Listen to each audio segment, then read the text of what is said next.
Allow গরম গরম লুচি এসেছি, ব্রেকফাস্ট করলাম। তোমার খাবার কই? আমি বাজারে খেয়ে লিছি। ডিরেক্টর ফোন করেছিল কিরণের মোবাইলে, আর সময় বেশি নাই হাতে। আজকে নাকি সারা রাত রিহার্সেল করাবে, যাবো। হ্যাঁ হ্যাঁ, রিহার্সেল করবা, সমস্যা কোথায়? তুমি আমাকে রেখেই চলে আসবা, ওখানে বসে থাকার দরকার নাই। হ্যাঁ হ্যাঁ ঠিক আছে, খেলাও। ভাল লাগছে? খুব সুন্দর লাগছে। ভাবি লালটু তো এক্ষুনি তো এখানে ছিল, বাইরে নাই? না, তুমি এত সেজে গেছে, কোথায় যাবা? প্রিন্স হোটেলে রিহার্সেল আছে। হোটেলে আবার কিসের রিহার্সেল? ডিরেক্টর যেতে বলেছে।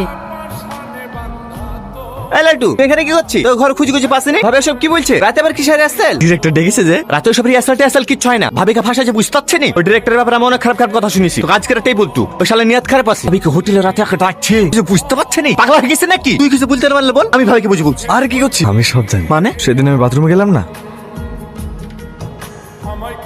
আমি সব মেনে লিছি ভাই। তাই বলে তুই নিজের বউকে ছাড়। ও স্বপ্ন পূরণ করার জন্য যদি এই পথ বেছে নিতে পারে, আমি কোনোদিন ওর পথে বাধা হয়ে দাঁড়াবো। আমি ওর জন্য সবকিছু করবো, সবকিছু। তোর মাথাটা খারাপ হয়ে গেছে। যা যা যা যা, খুশি তাই কর। আমি আর কিছু বলছি না। ছাড় না, আজকে আমার জন্য এক বোতল আন। আর সুখে আমার সুখ।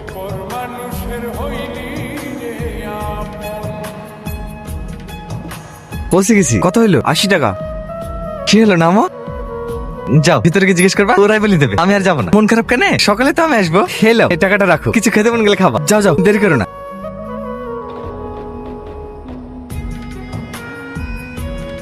আমার কিচ্ছু লাগবে না, আমি হবো না গায়িকা। আমার শুধু তোমাকে লাগবে, শুধু তোমাকে। I love you Laltu, I love you.